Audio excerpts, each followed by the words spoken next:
Le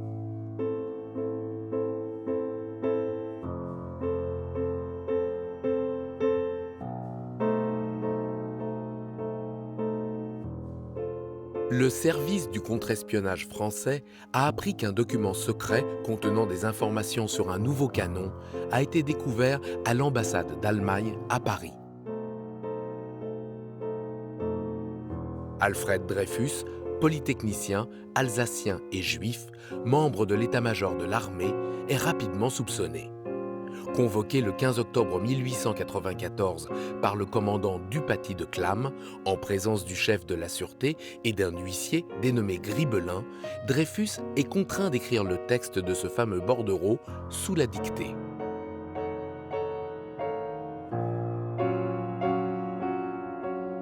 Le commandant Dupaty de Clam, estimant que l'écriture de Dreyfus est semblable à celle du document détourné, tente un pistolet à Dreyfus, lui offrant par le suicide une chance de laver son honneur. Mais Dreyfus refuse.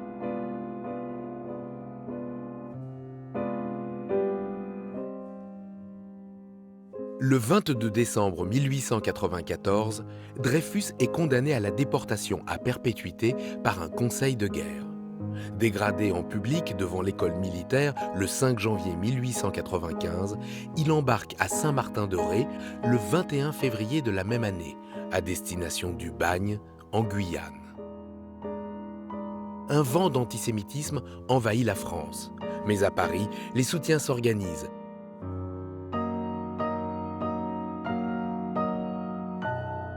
Enfermé à l'île du Diable, derrière des palissades, Dreyfus est à l'isolement.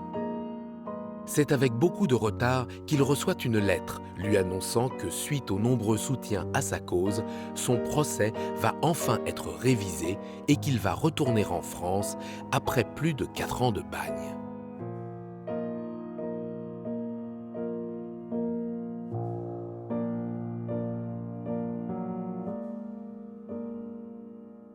Des bruits ayant couru en France à propos d'une tentative d'enlèvement de Dreyfus par ses amis, les gardiens reçoivent l'ordre de renforcer la surveillance et de mettre tous les soirs les doubles fers aux pieds du détenu.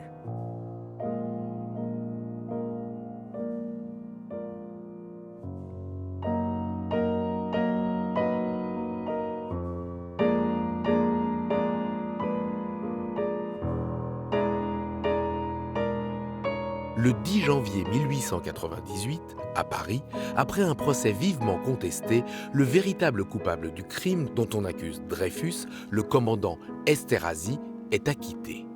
3 jours plus tard, afin de dénoncer ce scandale, Émile Zola écrit dans L'Aurore, le journal de Clémenceau, son célèbre « J'accuse ».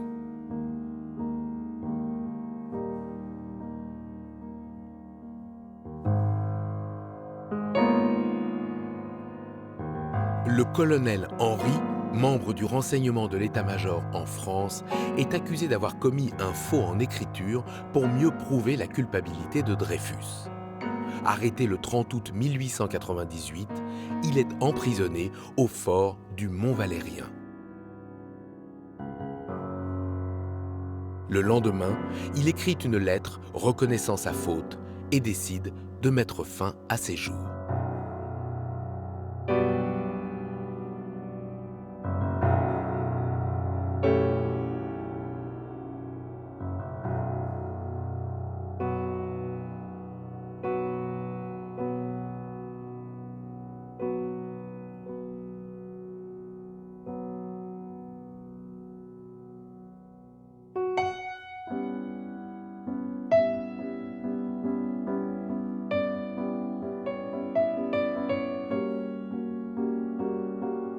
Le 9 juin 1899, à l'île du Diable, Dreyfus embarque sur le Sfax. Pour éviter tout rassemblement en France, on a tenu secret l'endroit du débarquement. On croit que c'est La Rochelle, ce sera Port-Aliguin, près de Quiberon.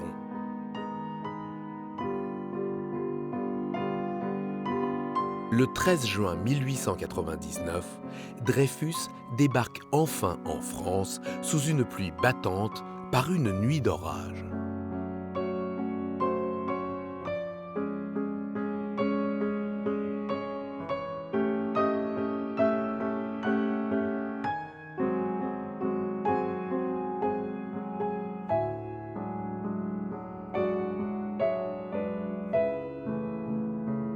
Juillet 1899.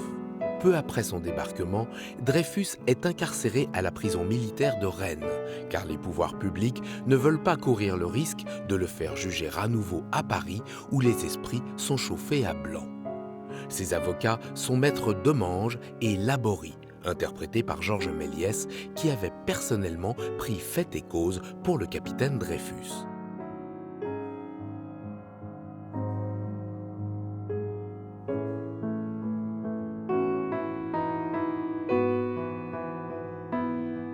Depuis sa cellule, Dreyfus reçoit la visite de sa femme, Lucie, qu'il n'a pas vue depuis plus de 4 ans.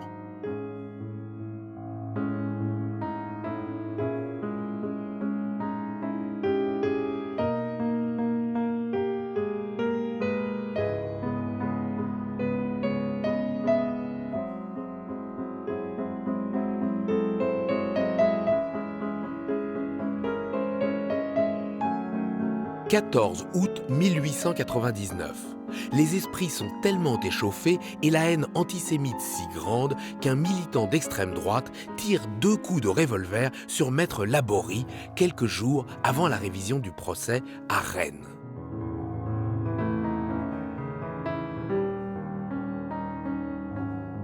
L'auteur de l'attentat ne sera jamais retrouvé, mais par bonheur, l'avocat de Dreyfus n'est que légèrement blessé.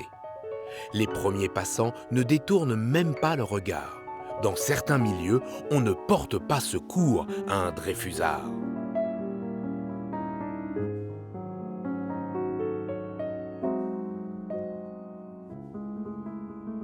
La révision du procès commence le 5 septembre 1899 dans la salle des fêtes du lycée de Rennes. Toute la presse est là, mais journalistes dreyfusards et anti-dreyfusards en viennent aux mains dans la salle même où se déroule le procès. La gendarmerie est contrainte d'intervenir et devant le pugilat, doit faire évacuer la salle d'audience.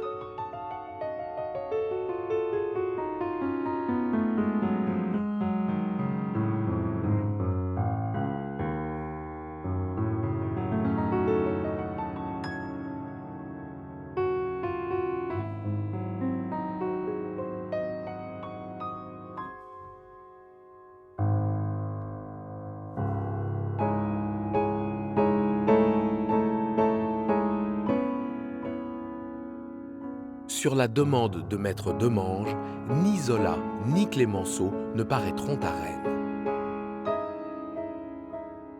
Durant près d'un mois, membres de l'état-major et anciens ministres vont se succéder à la barre pour défendre l'honneur de l'armée.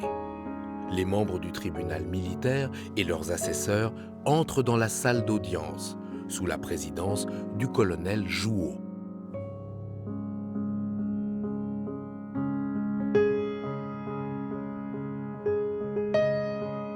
Dreyfus, fatigué et amaigri, entre à son tour.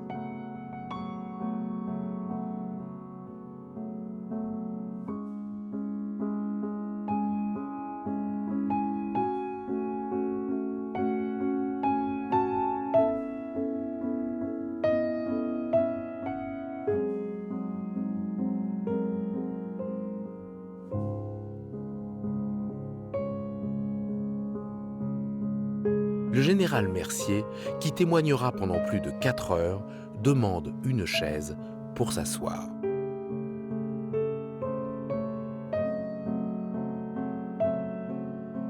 Le Conseil de guerre déclarera finalement Dreyfus coupable par 5 voix contre 2, avec circonstances atténuantes.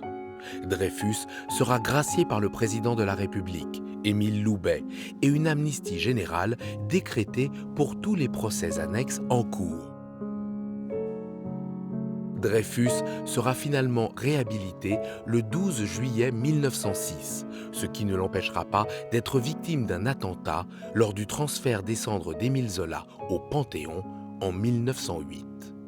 Il combattra durant la Première Guerre mondiale et disparaît en 1935 à l'âge de 76 ans.